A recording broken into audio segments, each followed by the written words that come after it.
Il a dû peut-être l'écrire en français ou en anglais au début. Et puis c'était sur la Belgique et la Hollande. Et puis après, bon, je sais pas, il a trouvé un éditeur ou je sais pas, et ça a été diffusé aux États-Unis. Et à partir de là, vraiment, le phénomène sur 2012 a démarré, quoi, avec son bouquin, quoi. Et donc ce Patrick Guéril, effectivement, dit que le 21 décembre 2012, il va avoir une grosse éruption solaire qui va arriver jusqu'à la Terre et que donc il faut construire des bunkers partout, faire ce qu'ils appellent aujourd'hui du survivalisme. Donc j'ai apporté un article là-dessus. Et donc voilà que vraiment le 21 décembre 2012, comme tout va cramer à cause de ça, il faut se protéger dans des bunkers, etc. Attends, on entend parler aussi de ces fameux 3 jours où il faut pas sortir, où c'est l'obscurité. Donc on entend de tout, hein. Oui, je pense qu'effectivement, avec le mouvement New Age qui en fait diffuse des informations sur 2012, et puis Patrick Géril ou Guéril, je sais pas comment on prononce, G-E-R-Y-L, Patrick Géril qui a fait son bouquin qui apparemment qui marche très bien. Bon voilà, il y a plein de gens qui s'alarment sur le 21 décembre 2012. Aux États-Unis, il y a des gens qui sont en train de construire des bunkers dans l'Utah, parce qu'apparemment c'est la région qui sera la moins touchée. Voilà. Et pour l'Europe, donc la Bretagne, non, l'endroit préféré de Patrick Géril où on sera le plus protégé, c'est le sud de l'Espagne. Le sud de l'Espagne. Voilà, oui. Parce que le reste, non, ça va. Il dit en fait pour la France, il dit comme la France, on a beaucoup de réacteurs nucléaires avec le soleil, etc. Ça va péter de partout, donc la France, c'est mort. Voilà, c'est sa vision des choses. Ça fait plaisir. Ça fait plaisir. Alors ne payez plus vos impôts, vos arriérés, vos machins. De toute façon, c'est mort.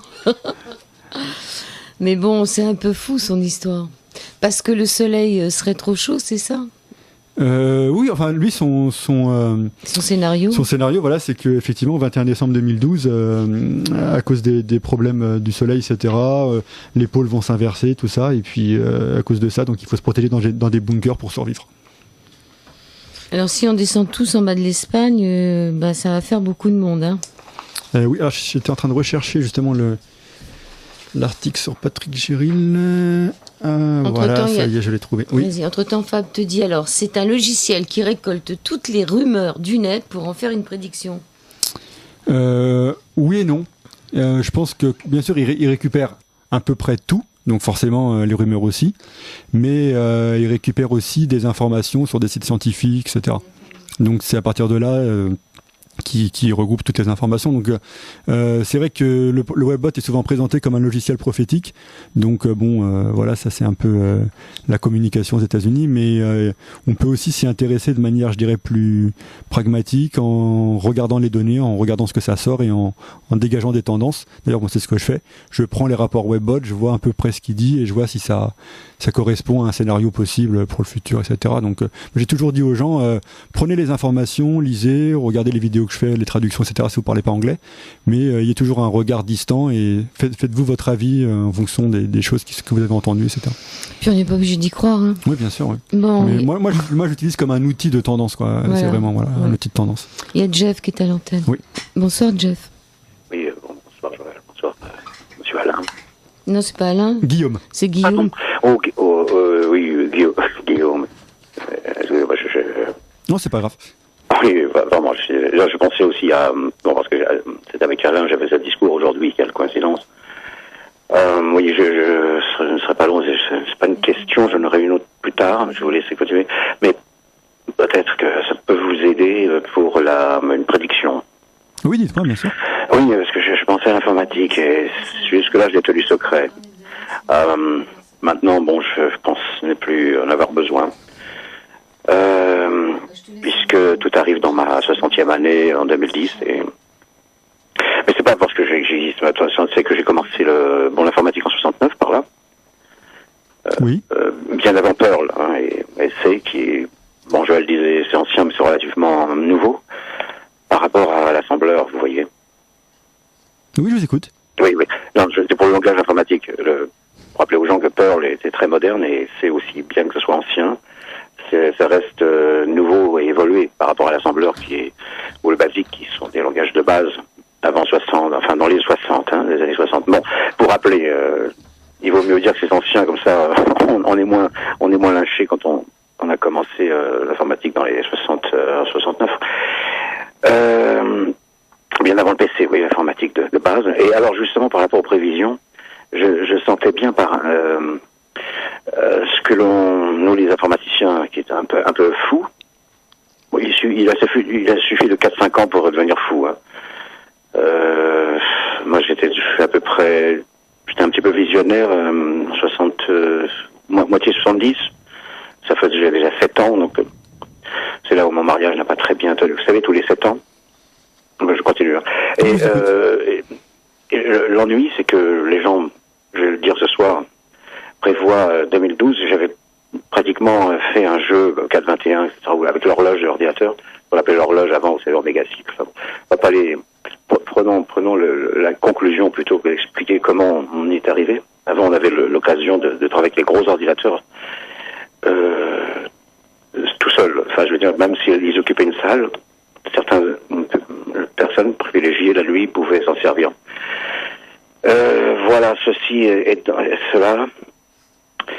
Je pensais qu'on trouverait cette date et je pense que j'ai fait une grande tranchée dans le jardin parce que bon, je veux dire, tu t'es fait un bunker jet pour survivre. Non, madame m'a aidé aussi.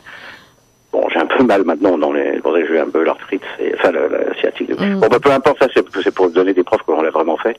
On va essayer de survivre, mais on sait pas si ça fonctionnera. Et puis si on est tout seul, je vois pas l'intérêt. Hein. Non, il y en aura d'autres, ce que je peux le croire. Si je commence à parler maintenant que c'est pour cette année et non pas 2012, je vais vous expliquer. Il y a une date que j'ai un peu d'émotion parce que j'avais trouvé ça. Vous savez, les informaticiens, comme vous dites, ils sont un peu fous. Alors, je fais partie de ceux qui les ont fréquentés tout au début. Il y avait quand même mes pères et mes mentors. En 69, j'étais tout jeune, mais j'ai accéléré les connaissances. 70, puisque j'ai arrêté mes études, donc je les ai fait en informatique pure. Allez, je vais vous dire. Oui, dites-nous. Finalement, en jouant avec l'horloge d'ordinateur, je suis arrivé sur les premières dates possibles. Ça tombait avec mes 60 ans. Je dis, tiens, si j'atteignais 60 ans, vous voulez tous mourir avant. Vous savez, on est jeunes, pas 20-60 ans, dégradés, tout ça, surtout les femmes. Enfin, voilà. Bah dis donc, parle pour toi. Je vous dis ça pour vous voir authentique, vous voyez ce que j'en peux dire. Ouais, alors. Il y avait des féministes, rappelez-vous cette époque. Pendant ce temps, il y avait des gens la nuit, pas des loups-garous, mais c'est un peu, j'ai commencé à croire la pleine lune, tout ça. Et je suis tombé sur les dates sont arrêtées, je regardais, je scrutais 60 ans, j'atteindrai jamais. Ou alors le monde partira avec moi, je commence à lire un peu en privé Nietzsche, nihilisme plutôt. Alors je vais y aller. Réfléchissez au 2-0, 1-0, 2-0, 1-0. Plutôt que le 21, 1-12, vous avez compris. Répète, le 21-12 Non, 2-0, 1-0, 2-0, 1-0. Système binaire, c'est ça que vous voulez parler 2010, non, en plus, non, c'est en binaire, j'ai d'autres secrets, mais là, je vous dirais quelque chose de très simple qui sautait aux yeux pourtant. Et peut-être le font-ils exprès, puis les Mayas, ils partent de 2012, alors qu'il y a 2-0, 1-0, 2-0, 1-2-0, qui arrivent vraiment très, très rapidement, très rapidement. Ah bah attends, moi j'aurais dû prendre un papier là. 1-0, 2-0, 3-0, 1-0, 2-0. 0-1-0, 2-0, 1-0, vous mettez les barres, vous trouvez la date cette année. 1-0. Tu peux pas me noter ça quelque part pour mettre les barres parce que moi j'ai pas de stylo. Si vous regardez 20-10, 2010. 20-10, 2010. Donc vous annoncez quelque chose pour le 20-10-2010, c'est ça? Oui, c'est assez évident, puisque personne n'en parle, vous savez, c'est toujours la logique à l'envers. D'accord, donc je n'ose pas annoncer la même chose, mais... Il va noter. 20-10-2010, attends, si d'accord. trop d'internautes ce soir écrivent le 20-10-2010, ils vont récupérer ça comme info et ça va marcher. Non, mais ça, c'est peu importe comment, vous savez. 20 octobre 2010, d'accord. C'est assez ésotérique, parce que non, oui, ça fait 20-10-2010. La magie des chiffres est ça fait 2010-2010. Et donc pour le 20 octobre 2010, vous annoncez quoi? Ou quelle est votre trouvaille? Bah, c'est 2 fois 2010. C'est une partie déjà, vous savez, j'étais intéressé par San Andreas, Californie, ça. À l'époque, j'en parlais. Il y a eu San Francisco, c'est assez récent, avant d'aller il y avait la Lune aussi.